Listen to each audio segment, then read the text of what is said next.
Bonjour à tous! Si vous avez déjà assisté à des parades militaires, vous avez certainement vu des soldats ou des officiers de l'armée française porter une corde tressée autour de l'épaule. Il s'agit là d'une fourragère. Mais d'où vient cette tradition et que signifie-t-elle? Voici 5 choses à savoir sur la fourragère. Quelle est l'origine de la fourragère?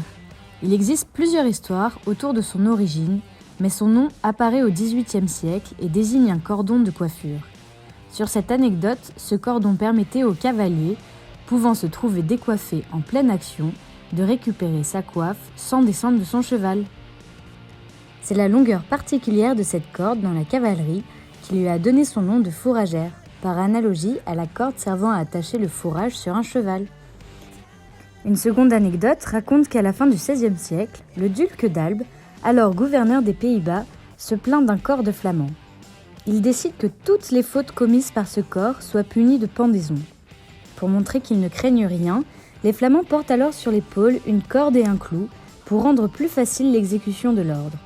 Mais leur conduite devant l'ennemi est si admirable que le duc transforma cette corde séditieuse en une marque honorifique. Quoi qu'il en soit, les soldats de l'armée impériale napoléonienne l'adoptent par la suite. C'est Napoléon Ier qui lui donne officiellement le nom de fourragère.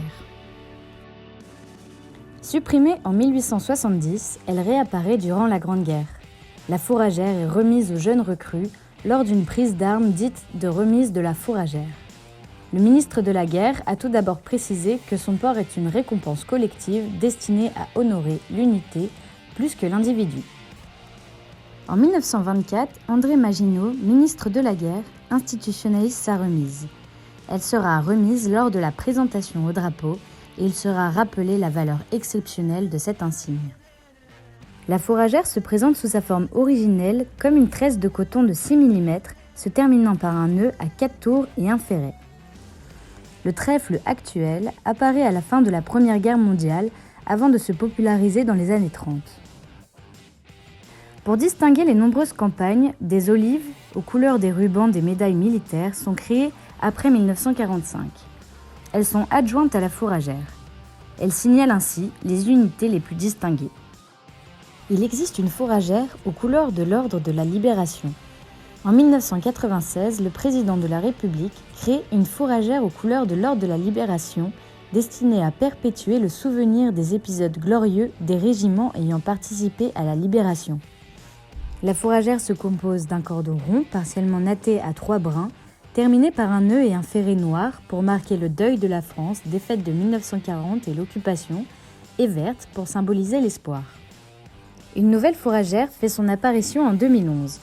Dernière née, la fourragère de la Croix de la valeur militaire reconnaît les unités s'étant distinguées notamment en Afghanistan.